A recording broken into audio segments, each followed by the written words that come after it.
आप सभी साथियों को बहुत बहुत नमस्कार। साथियों, आज के इस पॉडकास्ट वीडियो में आपका स्वागत है। आशा करता हूं कि आप बेहतरीन होंगे और एक ज़बरदस्त जीवन जी रहे होंगे। जी हां दोस्तों, हर चमकती हुई चीज़ सोना नहीं होता, सिर्फ भावुकता कभी रोना नहीं होता। दर्द पीकर मुस्कुराओ और यूँ समझो कि वक्त की दूरी उसे खोना नहीं होता। जो व्यथाएँ दगा दे उन व्यथाओं को दुलारो, भूल कर पिछली बातों को, रंग जीवन का निखारो, रंग जीवन का निखारो। वृक्ष कट कट कर उगा है, दीपक बूझ बूझ कर जला है। अगर कड़ी मेहनत से सफलता मिले तो आरती उसकी उतारो, भूल कर पिछली बातों को, रंग जीवन का निखारो, रंग जीवन का निखारो। जी हाँ, ये कविता बताती है कि चाहे कितनी भी तकलीफ़ें आए, आप संभलते हुए एक नए उत्साह के साथ, नए कार्यकुशलता के साथ आप जीवन में रंग भरते चलिए, रंग भरते चलिए और एक जीवन के सफ़र को आप पूरा करिए। क्योंकि इस धरती पर आपका अद्भुत अवतरण हुआ है। अपने बहुत सारे कार्य को जो है आयाम तक पहुंचाने के लिए इस सफ़र में आप निकले हैं।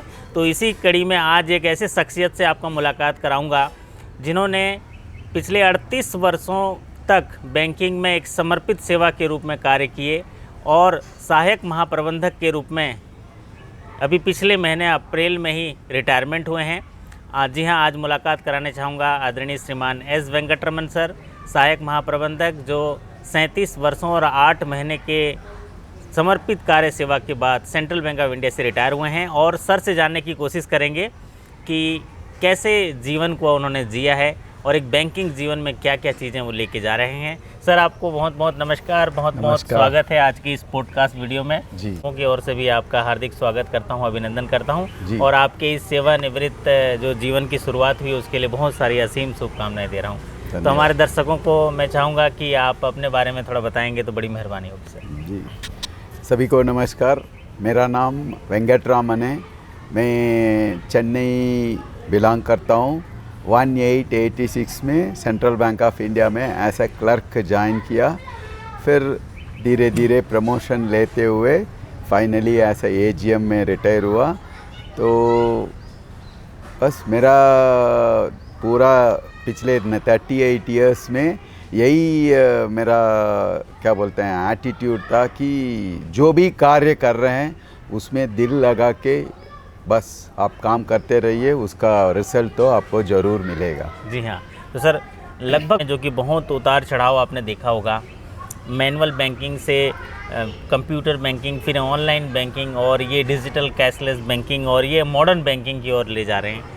तो सबसे पहले मैं आपसे जानना चाहूँगा, जब आप अपने जीवन की शुरुआत की, एजुकेशन वगैरह की है, उसके बाद कब आपके अंदर एक रुचि पैदा हुई कि हाँ बैंक में जॉब अपने करियर के तौर पे स्टार्ट करनी है? तो ये कब आपको रुचि पैदा हुई? मैं बीकॉम ग्रेजुएट हूँ। तो मेरा परिवार में मेरा फादर की बड़े भाई भी बैंकर है, मेरा दोनों मामा भी बैंकर है। तो शुरू से ही मेरा भी वही है कि मुझे बैंकिंग में ज्वाइन करना है। तो भगवान कृपा से मैंने BSRB उस समय की बात है तो पास करके मैंने 1886 में बैंक में ज्वाइन किया एज ए क्लर्क। ओके, मतलब आप एकदम फोकस थे कि हाँ मुझे बैंक में ही करियर को आगे ले जाना है।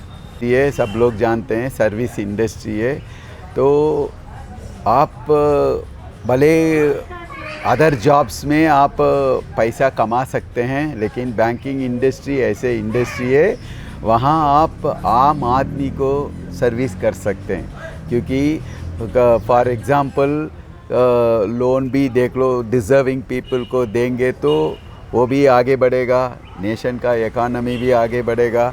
तो बैंकर की ऐसे मतलब एक पावर है, वो दूसरे काम में नहीं है। ओके सर, आप एक क्लरिकल से लेके अधिकारी वर्ग, एक स्केल टू मैनेजर, फिर वरिष्ठ प्रबंधक, मुख्य प्रबंधक और एक बड़े पद सहायक महाप्रबंधक के तौर पर अभी सेवानिवृत्त हुए हैं 30 अप्रैल 2024 को। तो आप अपने इस पूरे बैंकिंग करियर को अगर सरल शब्दों में कहें तो किस तरह से देखते हैं? सफलतम या उत्कृष्ट, ऐसा किस तरह से आकलन करेंगे अपने जीवन को?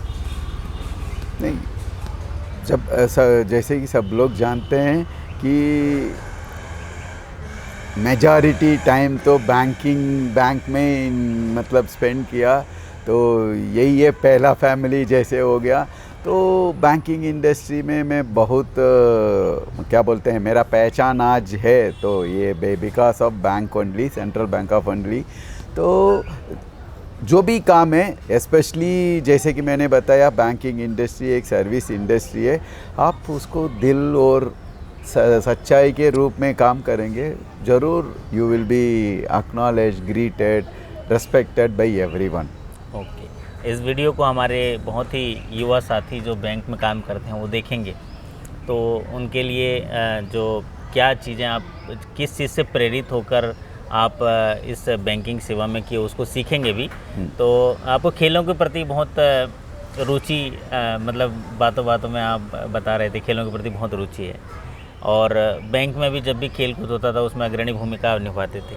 तो एक स्पोर्ट्स जो आपका नेचर है, कल्चर है, वो आपकी रोल एंड रिस्पॉन्सिबिलिटी में कितना मदद करता है बैंकिंग इंडस्ट्री में? जैसे कि आप जानते हैं, मैं क्रिकेट, कैरम, टेबल टेनिस, बहुत सारी गेम में रिप्रेजेंट किया बैंक को।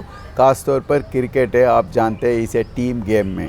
तो टीम गेम हमेशा सिखाते हैं, कभी आप आगे बढ़ना है, कभी आपका टीम मेंबर्स के लिए आप थोड़ा पीछे आना, मतलब आके उनको एनकरेज करना है। टीम स्पोर्ट्स में बहुत कुछ सिखाते हैं, ज़िंदगी को भी और ऑफिशियल काम में भी। तो मेरा ये कहना है, यदि आपके अंदर एक स्पोर्ट्समैन है, ये नहीं सोचना कि मैं बैंकिंग काम आ गया उसको छोड़ना है, ऐसा नहीं है। यदि आपके दिल में है तो यू कैन परस्यू दोनों चीज़ है। टुडेज़ वर्ल्ड में everything is possible, only thing is you should have the attitude. तो सर, जब बैंकिंग में अलग अलग जिम्मेदारी निभाते हैं तो बहुत सारे ट्रांसफ़र होते हैं, पूरे ऑल ओवर इंडिया में ट्रांसफ़र होते हैं। तो आपके किन किन जगहों में, किन बड़े बड़े शहरों में ट्रांसफ़र हुआ, थोड़ा हमारे साथियों को बताएंगे? मेरा पहला, मैं 86 में ज्वाइन किया, तो 1999 में मैं ऑफिसर एग्ज़ाम पास करके पहली बार 35 साल में मेरा एज था, तो मध्य प्रदेश भोपाल अंचलिक कार्यालय के अंदर होशंगाबाद रीजन में इटारसी ब्रांच में मेरा पोस्टिंग हुआ था। तो आज मैं लुक बैक करूँगा, वही सबसे बड़ा फ़ायदा मेरा ये है कि मुझे अच्छी तरह हिंदी समझना, बात करना, बहुत सारी कल्चरल डिफरेंसेस को लोगों से मिलना, उनका कल्चर को मतलब सीखना। तो हमेशा ये याद रखना, कोई भी ट्रांसफ़र हो आप खुद पूछो, आपकी इलाका में ही काम करना, ऐसे कभी मत सोचना। तो देन अंग्रेजी में कहते हैं ना, you will be like a frog in the well. यदि आप आगे बढ़ना है तो बहुत सारी ईस्ट वेस्ट नॉर्थ ऐसी जगह में काम करना है, तो उसमें ना आपका सोच भी ये विस्तार होता है, बहुत सारी एक्सपीरियंस आपको मिलता है। ऐसा सक्सेसफुल बैंकर है तो आपको हर जगह काम करना बहुत बहुत ज़रूरी है। तो जैसे सर, आप चेन्नई से आए, ऑल इंडिया में आपको मध्य प्रदेश में इटारसी में पोस्टिंग मिला, तो उस समय आप हिंदी नहीं जानते थे, आपकी मैरिज हो गई थी उसमें? मैरिज हो गई थी? हाँ। मैरिज। तो जब आए तो कितना समय लगा आपको सीखने के लिए, क्या क्या कठिनाई हुई लैंग्वेज को देखते हुए? हाँ, मैं जब आया तो ये मान के चलिए 20% मैं समझ सकता था हिंदी, बस। अच्छा। पढ़ना लिखना या बोलना नहीं आता था। तो मैं जब आया तो आते वक्त ही एक किताब में परचेज करके आया, लर्न हिंदी इन 30 डेज़। अच्छा। तो पहला 15 दिन होटल में तो हर दिन आ ई लिख के, वो रजिस्टर भी है मेरे पास, वो सब लिख के जब ऑफिशियल काम में हिंदी का अक्षर और शब्दों को कांच के नीचे रख के, मतलब शुरुआत में तो प्रयत्न तो करना है। कोई भी चीज़ ऐसे आसानी से नहीं मिलेगा, हर चीज़ मेहनत करके ही आपको फल मिलेगा। बस मुझे खुश है, मैंने मेरा मेहनत का, और मेरा उस समय मेरा वाइफ हिंदी एग्ज़ाम तो पास किए थी लेकिन उनको बोलना नहीं आती थी, तो मेरे बच्चे भी अभी आज बहुत अच्छा हिंदी बात करते हैं। ये सब फ़ायदा है मेरा ऑल इंडिया पोस्टिंग में। ओके, तो आप भोपाल रहे, फिर उसके बाद आप एक मैनेजिंग डायरेक्टर बन के हेड ऑफिस में जो सहायक महाप्रबंधक जब प्रमोशन हुआ था, तो उसके बारे में हमारे साथियों को बताएं। मुंबई में जो पोस्टिंग मिली थी, एक कैसा अनुभव था आपका वो? मतलब इट वॉस क्या बोलते हैं, मेरा ब्लेसिंग है भगवान और मेरा पिताजी का। जी। तो हमारा बैंक का एक सब्सिडियरी है Cent Bank Financial Services Limited करके, उसमें मुझे as a managing director posting किया था। तो एक नया बैंकिंग से हट के वो नया बिजनेस था, जैसा debenture trustee, security trustee, executive trustee. मुझे बहुत कुछ सीखने के मिला, बहुत लोगों से रेगुलेटर है सेबी इंचार्ज के साथ मीटिंग हुआ था, बहुत सारी चीज़ मतलब सीखने को मिला। मेरा आप यंग जनरेशन्स को यही बताना है, सिर्फ अंग्रेजी में कहते हैं चेंजेस आर परमानेंट। हर दिन हर सेकंड बैंकिंग बदलते आ रहे हैं, तो आपको खुद को अपडेट करके रखना है। आज के ज़माने तो गूगल है, हर चीज़ आपके उंगली में है। प्रयत्न करिए, मेहनत करिए, कैरियर तो आप बढ़िया बना सकते हैं बैंकिंग में। फ्यूचर बैंकिंग तो बहुत बड़ा कैरियर स्कोप है बस। और अर्थव्यवस्था में जैसे कि गवर्नमेंट की पॉलिसीज़ आ रहे हैं, गवर्नमेंट का विज़न भी दिख रहा है, एक बड़े दूर का विज़न दिख रहा है, तो उसमें बैंकिंग का एक पूरा सीधा संबंध है। क्या बोलते हैं ना, नर्व ऑफ इकोनॉमी कहते हैं। बैंकिंग इंडस्ट्री के बिना बस कुछ नहीं है। We are the live wire, मतलब नर्व ऑफ द इकोनॉमी है। तो you can bring in all your innovations within the ambit of law. जो भी आपको करना है, जैसे कि आप सब लोग जानते हैं टेक्नोलॉजी में मतलब कुछ समस्या भी है, जैसे बोलते हैं ना both sides of two sides of a coin कहते हैं। तो हर चीज़ में अच्छा भी है बुरा भी है, तो हमको अच्छाई देख के लोगों को भी उसके बारे में बताना है ना। तो हर रिजर्व बैंक तो बहुत सारी सूचना जारी कर रही है, सावधान रहिए करके। वो सब में ध्यान, मतलब भले आप बैंकर हो या ग्राहक हो, सब लोगों को नॉलेज अपडेशन बहुत ज़रूरी है। जो मतलब नॉलेज अपडेशन बोलेंगे तो बड़े शब्द नहीं है, जैसे सीनियर सिटीजन होंगे, शायद आपको टेक्नोलॉजी के बारे में उतना जानकारी नहीं है, तो आप आपका ग्रैंडसन से सीखो ना। कोई इसमें क्या है, सीखने के लिए कोई पद या एज का कोई ये नहीं होना चाहिए। हर व्यक्ति के मतलब रोज़ कुछ ना कुछ सीखना है, वही उद्देश्य होना है। तो ह्यूमन ब्रेन कुछ भी कर सकते हैं, तो इसका पावर हम बहुत सारी लोग यूज़ नहीं करते हैं। तो एनीथिंग कैन बी लर्नड। आप देख रहे होंगे व्हाट्सएप में, सोशल मीडिया में 100 साल में एक आदमी 100 मीटर्स डैश रन कर रहे हैं, है ना। Somebody doing PhD at the age of 70। तो age is only a number, ये ध्यान रखना। उम्र सिर्फ एक नंबर है और कुछ नहीं है। हर एज में आप सीख सकते हैं, स्पेशली यंगस्टर्स। प्लीज़, ये मैंने किसी ट्रेनिंग में कविता सुना है, उसको बता रहा हूँ, ये हमेशा लागू रहेगा। खुदी को खुद कर बुलंद इतना, खुदी को खुद कर बुलंद इतना, हर तदबीर से पहले खुदा बंदे से पूछे, बंदा तेरी रज़ा क्या है। बस मतलब यही खुदा है। पूछेगा कि भाई आपकी इच्छा क्या है, बस तो अपने आप को इतना बुलंद करिए हौसलों से, बस। और फिर एक सोच करिए और सोच को पाने के लिए तड़प रखिए और उसमें प्रयास करिए, कामयाबी आपके कदम चूमेगी। मतलब यही आपका था। तो सर, एक जो ज़्यादा ज्वलंत सवाल मैं आपसे पूछना चाह रहा हूँ, हमारे साथियों को अच्छा लगेगा वो बताएंगे, तो कि एक वर्क और लाइफ में बैलेंस बैंकिंग इंडस्ट्री में, क्योंकि इंडस्ट्री सर्विस इंडस्ट्री है, चैलेंजिंग इंडस्ट्री है, चेंजिंग इंडस्ट्री है और डिमांडिंग इंडस्ट्री है, 24/7 इंडस्ट्री है। तो इसमें वर्क और लाइफ बैलेंस जो है वो कैसे किया जा सकता है, या आपने किन किन चीज़ों को ध्यान रखा कि आप एक स्वस्थ जीवन, बेहतर जीवन और एक अच्छा कामयाबी भरा जीवन जी पाए? तो बड़ी मेहरबानी होगी। नहीं, आज की स्थिति में मतलब बहुत ज़रूरी है वर्क लाइफ बैलेंस मेंटेन करना, स्पेशली हेल्थ को ध्यान देना बहुत ज़रूरी है। तो थोड़ा बहुत आपको कॉम्प्रोमाइज़ करना पड़ेगा डेफिनेटली। क्या बोलते हैं, 6 to 7 आवर्स स्लीप है बस, बाकी में 1 घंटे के लिए हेल्थ के लिए आपको ज़रूर ध्यान देना पड़ेगा। और दूसरा क्या बोलते हैं, कोई भी काम आप करेंगे ना, अंग्रेजी में एक वर्ड होता है पैशन। जो भी काम आप पैशन से करेंगे, आप दर्द फील नहीं करेंगे। लेकिन आप कुछ भी स्मॉल वर्क को भी करेंगे तो फिर आपको दर्द महसूस होगा, है ना। आइए। इसलिए है ना, जैसे कि बोलते हैं ना, एक छोटा सा पत्थर को लेके आप आँख के नज़दीक में रखेंगे तो आपका पूरा विजन बंद हो जाएगा।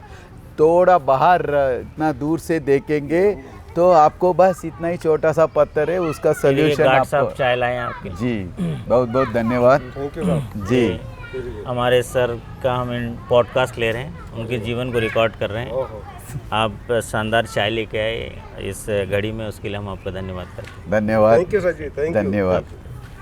Thank you. तो वही है, तो हर चीज़ का है ना, थोड़ा दूर से देख के सल्यूशन मिलेगा। आप एकदम हर चीज़ का मतलब टेंशन होंगे तो फिर गड़बड़ हो जाएगा। पैशनेटली काम कीजिए, शांति से करिए, और वर्क लाइफ बैलेंस तो ये है, मतलब इफ़ यू, उसका पहला मंत्र ये है, आपको सिस्टमैटिक काम करना ज़रूरी है। सिस्टमैटिक काम करने के लिए ज़रूरी है आपको नॉलेज अपडेशन, है ना। तो वो होगा तो आप सिस्टमैटिक करेंगे। और सबसे मेरा एडवाइस किसी बड़े सक्सेसफुल एग्जीक्यूटिव लोग ने दिया है, तो वो क्या है ना, वो क्या है ना, काम को प्रायोरिटाइज करना है। आप क्या बोलते हैं हिंदी में उसको? प्रायोरिटाइज करना है। कौन सा पहला इम्पॉर्टेंट है, दूसरा। तो जैसे आज शाम जाते समय आपको एक कागज़ में लिख के रखना है, कल मुझे ये काम करना है, 1 2 3 4। हो सके अगले दिन आप जाएंगे, उसमें नंबर 1 में जो लिखा है वो नहीं कर पाएंगे, क्योंकि उससे भी इम्पोर्टेंट काम आ जाएगा। तो बस टेंशन नहीं लेना है, लेकिन जो काम करना है उसको टिक मारना है, जो रह गया अगले दिन उसको करना है। तो प्रायोरिटी में काम करेंगे, सिस्टमैटिक काम करेंगे। आपके साथ जो लोग काम कर रहे हैं उनके भी थोड़ा समय निकाल के सिखाएंगे।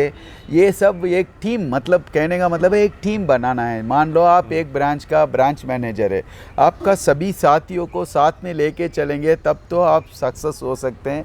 अकेले कोई आदमी कुछ नहीं कर पाएगा। जी जी।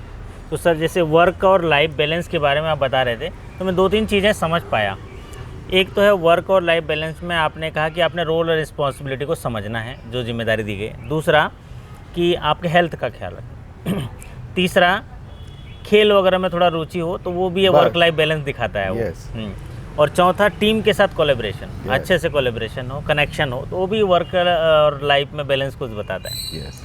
और 2-3 चीज़ें और हो सकती हैं, फैमिली वगैरह का भी, उसके बारे में कुछ बताना चाहेंगे तो? क्योंकि वर्क लाइफ बैलेंस बहुत ज़रूरी है आज के समय में। नहीं, वही सी, आपका फैमिली मेंबर्स को भी कभी कभी समझाना आपका जिम्मेदारी है।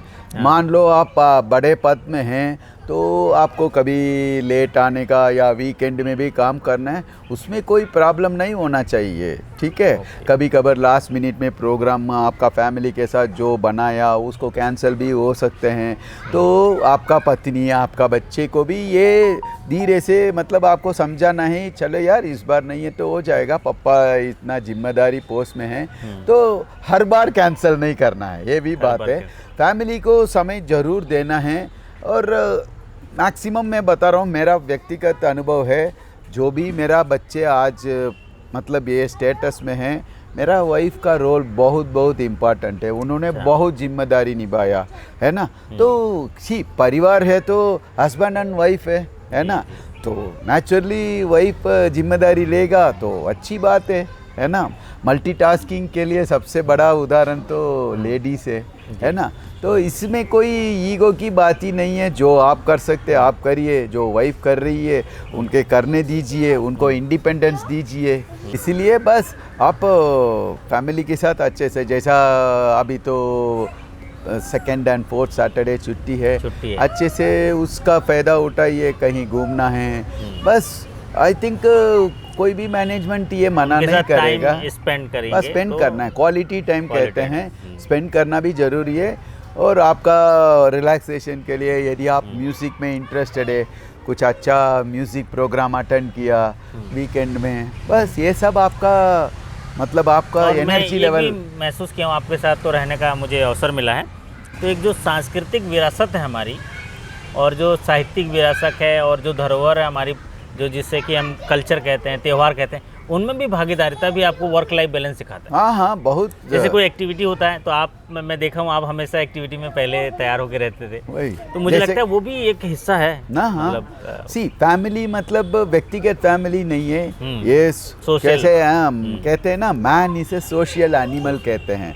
तो आपके जहाँ सोसाइटी में रह रहे वो भी आपका बड़ा परिवार है। उस सोसाइटी में जो भी फंक्शंस होगा उसमें मतलब दिल लगा के आप पार्टिसिपेट करेंगे तो क्या होता है ना, तो आपस में एक दूसरे को मदद करके ये ज़िंदगी बहुत मतलब क्या बोलते हैं, हैप्पी हो जाएगा।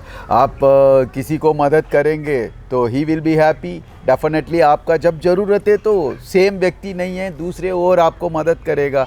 तो हमेशा ये ध्यान रखिएगा, team whether in office, in your society और इन योर मतलब व्यक्तिगत फैमिली में भी एक अच्छा टीम बनाना है। माँ, वाइफ, बच्चे, मौसी, मौसा, मतलब तो उसमें आपका जीवन अच्छा हो जाएगा। कभी मतलब सिंपल एक एडवाइस है, सजेशन मान लो, एडवाइस तो नहीं है, कभी ईगो मत लीजिए। Humility is the best characteristic in a human being. ये नहीं है मेरा वे हाईवे है, ऐसा नहीं होना चाहिए कभी भी। हमेशा हम्बल रहिए, पीपल विल रेस्पेक्ट यू, हमेशा आप खुश रहेंगे। ईगो आप कैरी करेंगे वो आपको बहुत टेंशन, मतलब आपको बिगाड़ देगा, कैरियर बिगाड़ देगा। और बहुत ज़्यादा एक्सपेक्टेशन किसी से रखना भी, वो भी बस सही कहा आपने। हाँ। जो जैसा है वैसा स्वीकार करिए, बस और उससे कनेक्ट होने के बाद उसको सुधारने का प्रयास करिए। सही बात। लोग पहले से ही सुधारने का प्रयास कर जाते हैं जबकि वो कनेक्ट ही नहीं हुए रहते हैं। सही बात है। कनेक्ट हो जाने के बाद तो चीज़ें ट्रांसफॉर्मेशन जल्दी हो जाता है। सही बात है। तो ये मेरे को अच्छा लगा आपका जी। आप बहुत सरल, सहज और मतलब एक तो बहुमुखी प्रतिभा के धनी भी हैं और सभी चीज़ों में शामिल हो जाते हैं, बड़ों में भी छोटों में भी। तो अभी जो युवा साथी हमारे हैं सर, इसमें आप बैंकिंग इंडस्ट्री में प्रमोशन या हायर स्केल में जो पदोन्नति होती है उसको कैसे देखते हैं? क्या वो अच्छा भविष्य दिखता है युवा साथियों के लिए प्रमोशन के लिए अभी आज के दौर पर? बहुत बहुत ज़रूरी है। जैसे कि मैंने शुरुआत में बताया, तो मतलब फ्रॉग इन द वेल जैसा ज़िंदगी जीना नहीं है। आपको बाहर जाके बहुत सारे लोगों, कल्चर से ये सब होना है। आपका खुद का कैरियर प्रोग्रेशन चाहते हैं तो जब भी मौका मिलेगा ज़रूर प्रमोशन लीजिए, क्योंकि कोई भी संस्था या कोई भी ऑर्गेनाइजेशन अच्छे लोगों को मतलब प्रमोशन नहीं लेने से वो आगे नहीं बढ़ेगा। जो डिजर्विंग पीपल है उनको प्रमोशन लेना बहुत ज़रूरी है ना। तो ऑलवेज प्रमोशन लीजिएगा, अनलेस व्यक्तिगत रूप में कुछ इश्यू है। लेकिन आजकल तो आप जानते होंगे सभी मैनेजमेंट आपका सभी चीज़ को ध्यान में रखते हुए भी पोस्टिंग देते हैं। तो इसीलिए प्रमोशन लेना बहुत बहुत ज़रूरी है। मतलब क्या बोलते हैं, जैसा जॉब प्रोफाइल को देखते हुए आप क्या बोलते हैं, स्टैग्नेट करके एक वाटर जैसा नहीं रहना है, एक नदियों को जैसे आगे बढ़ता रहना है। तो दैट ज़िंदगी में असली मज़ा उसमें है। तो एंजॉय कीजिए, जिम्मेदारी से काम निभाइए, बाकी सब ऊपर वाले हमेशा आपको अच्छा ही करेगा, उस पर विश्वास कीजिए। एक बड़ा जीवन हम जीते हैं बैंकिंग में, और उसमें हम लोग को एक अच्छी खासी सैलरी मिलती है, साथ ही मूलभूत सुविधाएं भी मिलती हैं, रहने के लिए सारी फैसिलिटीज़ मिलती है, फर्नीचर मिलते हैं, पेट्रोल्स मिलते हैं, और आने जाने की सारी चीज़ें, मेडिकल फैसिलिटी सारी मिलती हैं। तो काम के दौरान तो सारी चीज़ें इंफ्रास्ट्रक्चर हैं। जब एक रिटायर हो जाते हैं तो उसके समय के लिए एक वेल्थ मैनेजमेंट करना होता है। तो वो क्या क्या करना चाहिए एक ऑफिसर को, ताकि रिटायरमेंट के बाद भी एक आत्मसम्मान के साथ, आत्मनिर्भरता के साथ वो अपना बाकी जीवन भी जी पाए? ऐसे कुछ छोटे छोटे अगर टिप्स हैं आपको तो एक दो टिप्स बता दीजिए हमारे साथ में। वेल्थ मैनेजमेंट कैसे किया? वेल्थ मैनेजमेंट मेरे हिसाब से मान लीजिए जिस दिन आप ज्वाइन किया बैंक में या कहीं भी, स्पेशली बैंकिंग में, तो 3 चीज़ हमेशा ध्यान रखना। 1 is health policy, 2 is life insurance, है ना। तो एंड इन्वेस्टमेंट है, there is a difference between savings and investment, है ना। तो इन्वेस्टमेंट ऐसे छोटे छोटे, आप लोग जानते होंगे, सिप सिस्टमैटिक इन्वेस्टमेंट प्लान कहते हैं। तो तो आप शुरुआत करेंगे, you will have at the time of retirement जो आप पीएफ ग्रेजुटी के अलावा ये भी एक अच्छा रकम बनाएगा, कॉर्पस बनाएगा, उससे आप आसानी से ज़िंदगी जी सकते हैं। लेकिन आखिरी 60th बर्थडे मतलब 59th बर्थडे में चालू करेंगे नहीं होगा। कम से कम 15 साल तो जरूरी है। तो एक ध्यान हमेशा, तो ये एक छोटा सा सिंपल फार्मूला है सर, 15 साल 15,000 अगर कोई सेविंग करते चले तो एक अच्छा खासा कॉर्पस तैयार हो जाएगा, और उस कॉर्पस को फिर वो एज ए मंथली रिकरिंग जो इंटरेस्ट इनकम है उसमें कन्वर्ट किया जा सकता है। बस तो हमेशा ध्यान रखिएगा, स्पेशली आफ्टर रिटायरमेंट आपको ज़्यादा एक्सपेक्टेशन के साथ ज़्यादा इंटरेस्ट मिल रहा है, ऐसे चीज़ों में फंसना नहीं है। जो एवरेज रिटर्न है, मतलब इन्फ्लेशन बीटिंग बोलते हैं, इन्फ्लेशन से beating, there are so many products. आप एक एडवाइज़र से बहुत आगे बहुत ले सकते हैं, लेकिन ज़्यादा रिस्क इन्वेस्टमेंट लेने हैं, क्योंकि ये पूरा आपका ज़िंदगी का कमाई है ना। तो ध्यान रखें, मतलब मतलब क्या बोलते हैं, रिटायरमेंट के बाद डेफिनेटली थोड़ा बहुत आपका कंटेंटमेंट होना भी ज़रूरी है ना। तो उसमें आप खुशी से आपका परिवार के साथ, ये नहीं है आप बहुत सारी चीज़ को कॉम्प्रोमाइज़ नहीं, आप फिर भी आप बच्चे बाहर है तो विदेश टूर जा सकते हैं, इंडिया में बहुत सारी धार्मिक प्लेसेस है, सब कुछ कर सकते हैं, लेकिन फिनेंशियल प्लानिंग के लिए सेल्फ डिसिप्लिन भी बहुत ज़रूरी है। और सर आपके बच्चों के बारे में थोड़ा बता दीजिए। आपके मेरा एक बेटी है, पहले उनका शादी हो गया, और 5 साल का पोता है या जी हाँ ग्रैंडसन है, और मेरा लड़का पढ़ाई करके यूएस में काम कर रहे हैं। बस एक बेटी एक बेटा है। बस जो रिटायरमेंट के समय आए थे मेरे फेयरवेल के लिए, तो बस मैं भी यही सिखाता हूँ मेरे बच्चे को। बस एक चीज़ है, और फाइनली ये कहना चाहता हूँ, आप जितना भी पढ़ाई करो, जितना भी डिग्रीज ले लो, पीएचडी करो, इंटरपर्सनल रिलेशनशिप कहते हैं ना, वो बहुत ज़रूरी है। यदि वो उसमें आप फेल हो गया तो पूरी तरह आप फेल हो जाएंगे। किसी से बात करते समय आपका दिमाग में ये नहीं आना चाहिए मैं 4 डिग्री होल्डर हूँ, सामने वाले कुछ नहीं पढ़ाई किया, ऐसा नहीं है। अनपढ़ा आदमी से भी आप बहुत कुछ सीख सकते हैं। ऑलवेज, जैसे कि मैंने बताया, humility is the best characteristic in a human being. Sir, एक बेहतर जीवन के बाद, एक लंबी पारी खेलने के बाद बैंकिंग से आप रिटायर हो रहे हैं, क्या प्लानिंग है आपकी इसके बाद? क्या सोच, क्या कहाँ जाएंगे या क्या करने वाले हैं? थोड़ा स्ट्रेटजी साझा कर लेंगे तो आप। बस अभी लगभग 1-2 महीने तो मैं रिलैक्स करूँगा। अभी चेन्नई जाएंगे? चेन्नई जाएंगा। तो फिर उसके बाद ज़रूर मैं चुप नहीं बैठूँगा। मेरा दिलचस्प तो पढ़ाई में भी है, मैं एक फैकल्टी रूप में काम भी किया है जी, और मैं एक्सप्लोर करूँगा। जो भी मुझे पसंद आ रहा है उसको परस्यू करूँगा, ज़रूर चुप नहीं बैठूँगा, ये तो पक्का है। आपके पास एक विशाल अनुभव है जी, और उसकी ऊर्जा है, तो उस ऊर्जा से कई दीपक जला सकते हैं और कई दीपक तैयार भी कर सकते हैं, और उसकी रोशनी से जहाँ जहाँ भी प्रकाश फैलेगा वहाँ लाभ होगा, उसका फ़ायदा मिलेगा। और चेन्नई में कुछ अच्छी चीज़ें बता दीजिए जो हमें आकर्षित कर रहा हो, या चेन्नई में कौन कौन सी चीज़ें अच्छी जगह है जहाँ घूमने जा सकते हैं? कभी आपसे मुलाकात करने का मन हुआ तो आएंगे। हाँ, बिल्कुल, सभी को स्वागत है। मरीना बीच है, तो बीच के पास एक विष्णु का मंदिर है, बहुत फेमस है, पार्थसारथी टेम्पल है। वैसे बहुत सारी जगह है चेन्नई में, म्यूज़ियम है ना। लेकिन आपका यदि आप रिलीजियस धार्मिक प्लेस विजिट करना चाह रहे हैं तो Tamil Nadu as a whole is a very big place. जैसे starting from Rameswaram island, Ramanathapuram, Madurai Meenakshi temple, Trichy में श्रीरंगम, है ना, बहुत सारी प्लेसेस है। तो ज़रूर आप, मैं हमेशा कहता हूँ साउथ में सोना बहुत ज़्यादा मिलता है ना सर, सोना वहाँ हर चीज़ तो है, जगह सोना।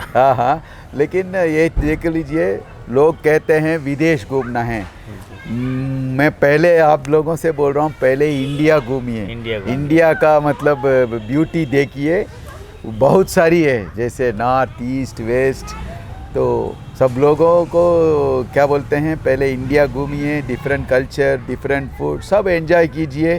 फिर जैसे उसके बाद हाँ, केरला गॉड्स ओन कंट्री कहते हैं, है ना। कर्नाटक, उसके श्रवण बेलगुड़ा बुद्ध का बहुत बड़ा स्टैचू है। आप वेस्ट में जाएंगे, बहुत सारी चीज़ है अभी। बस आप देहरादून देवों की भूमि, बस हिमाचल प्रदेश, हमारे मध्य देश में प्रदेश, मध्य प्रदेश, नर्मदा रिवर की, नर्मदा, है ना। हाँ। बस आपको आज के ज़माने में आपको कोई भी चीज़ का गूगल है, करके आप पूरा इंडिया घूमिए। अपने आप को नॉलेज, पहले बोलते हैं नॉलेज इज़ पावर, लेकिन आज के ज़माने में अप्लाइड नॉलेज इज़ पावर कहते हैं। आपके पास नॉलेज होगा, उसको आप यूज़ नहीं करेंगे, कुछ फ़ायदा नहीं निकलेगा। तो knowledge has to be shared also, जैसे बंका जी ये कर रहे हैं, बहुत बड़ा सेवा है मतलब ये सोसाइटी के लिए। तो नॉलेज शेयर करने से आपका बैंक बैलेंस कम नहीं होता है। जी जी। तो भले 10 लोगों उससे फ़ायदा होके और 10 लोग ऐसे ये सोसाइटी में, मतलब शिक्षक लोग बहुत आगे बढ़ेगा। तो हमेशा ध्यान रखिएगा, आपके पास जो नॉलेज है आपके आसपास में या थ्रू आज का तो सोशल मीडिया है, शेयर कीजिए। उससे आपका नॉलेज भी हमेशा टच में रहेगा, सामने वाला भी अच्छा इम्प्रूवमेंट होते जाएगा। तो उस संदर्भ में मैं बंका जी को बहुत बहुत अप्रिशिएट कर रहा हूँ। वो बहुत बड़ा यूट्यूब चैनल चला रहे हैं, तो आप लोग उसको भाग लेके फ़ायदा उठाइए। जी जी जी, बहुत बहुत धन्यवाद वेंकट सर। और मैं जानना चाहूँगा कि आपके खाने में क्या पसंद है आपको? North Indian dish, south Indian dish तो आपको पसंद ही है, बस नॉर्थ इंडियन में क्या क्या आपको अच्छा लगता है? मुझे तो सबसे बड़ा तो आलू पराठा आलू पराठा और ढोकला, ढोकला, और बस दाल चावल रोटी। मुझे शुरू से ही दाल रोटी पसंद है। तो ऐसा कुछ मैंने कि मुझे खाने में साउथ इंडियन ही पसंद है, ऐसा कुछ नहीं है। बस सी एज अ ह्यूमन बीइंग, सबसे इम्पोर्टेंट चीज़ है आपका पूरा, मतलब इंडिया छोड़िए, विदेश घूमना है तो जहाँ उधर क्या मिल रहा है उसको खाने का ये करना है ना। तो एन्जॉय ऑल द फूड, मतलब may be 1 or 2 things may be close to your heart, but I enjoy all the food. Sir बहुत बहुत धन्यवाद, आप हमारे लिए समय निकाले और सरल शब्दों में ही सही छोटी छोटी बातें साझा किए, अपने जीवन के बारे में बताए, अपने अनुभव के बारे में बताए और एक विचार साझा किए, उसके लिए मैं धन्यवाद करना चाहूँगा। क्योंकि मैं जानता हूँ जब तक जीना तब तक सीखना, अनुभव ही जीवन का श्रेष्ठ शिक्षक है और जीवन की कल्पना शक्ति हमें अनंत बनाती है, महान बनाती है। और जैसे कि आपने कहा कि knowledge is power but applied knowledge is super power, तो ये हाँ ज़रूर, आपके पास नॉलेज है तो उसका कहीं ना कहीं सार्थक उपयोग होना चाहिए ताकि उसका सार्थक परिणाम भी मिल पाए। और जीवन में इसीलिए हम लोग यहाँ पर आए हैं कि हम जहाँ पर हैं उसके जो अस्तित्व है, उसके जो भूमिका है उसको सही साबित कर पाएँ। इसके लिए ज्ञान कौशल की ज़रूरत है और परस्पर सहयोग की ज़रूरत है, सामंजस्य की ज़रूरत है, अनुपालनशीलता की भी ज़रूरत है, अनुशासन की भी ज़रूरत है और सामाजिक समरसता की भी ज़रूरत है। और साथ ही साथ आप में एक संप्रेषण शक्ति, जो कम्युनिकेशन स्किल, जो हम बात वार्तालाप करते हैं, सही चीज़ें पहुंचाने, ये भी बहुत एक क्वालिटी चाहिए। बैंकर होने के नाते एक ग्राहक सेवा के लिए ये सारी चीज़ें बहुत इंपॉर्टेंट होती हैं। अगर ये चीज़ें सीख ली जाएँ तो ये जीवन आसान हो जाता है। तो बिल्कुल सही है। और जो जो चीज़ें ज़रूरत हैं उनके लिए सीखा जा सकता है, कठिन कुछ भी नहीं है, जीवन में सीखा जा सकता है। जीवन को हमने कठिन बनाया है, सीखा जा सकता है। तो सर हमारे जाते जाते हमारे साथियों को 2-3 अगर आप शुभकामनाएं स्वरूप या ब्लेसिंग के रूप में कुछ कहना चाहते हैं तो स्वागत है। बस मेरा, और एक तमिल में एक सॉन्ग भी अगर 2 लाइन का अगर कुछ आप जो है सुना दें तो अच्छी मेहरबानी होगी। नहीं, सी सिंपली ये ध्यान रखिएगा कि think good, do good, good things will happen to you, है ना। हमेशा मतलब दूसरों को मदद करने के लिए आपके पास जो भी है, टाइम है, मनी है, नॉलेज है। I think this is the words of Indira Nooyi, CEO of Pepsi company, एक CEO है ना। मतलब हम इस सोसाइटी से ही इधर तक पहुंचा तो हमारा जिम्मेदारी बनता है सोसाइटी को भी वापस हमारी तरफ से क्या दे सकते हैं, मतलब देने में ही खुशी होता है ना। तो हमेशा है ना आप एंजॉय कीजिए लाइफ को, साइड बाय साइड आपका कैरियर प्रोग्रेशन, नॉलेज को भी अपडेट करते जाइए, है ना। तो life will always be smooth. एक दी ये 2 लाइन तमिल। शायरी या जो भी है तमिल में अच्छा, बोलना है। नहीं नहीं, हाँ हाँ। शायरी बोल दीजिए। अक्षर पढ़ साक्षर हुए और हुए धनवान, धन्यवाद। किंतु सब कुछ व्यर्थ है, नहीं हुए इंसान। नहीं वो बहुत बढ़िया। मोस्ट इम्पॉर्टेंट है बीइंग ए ह्यूमन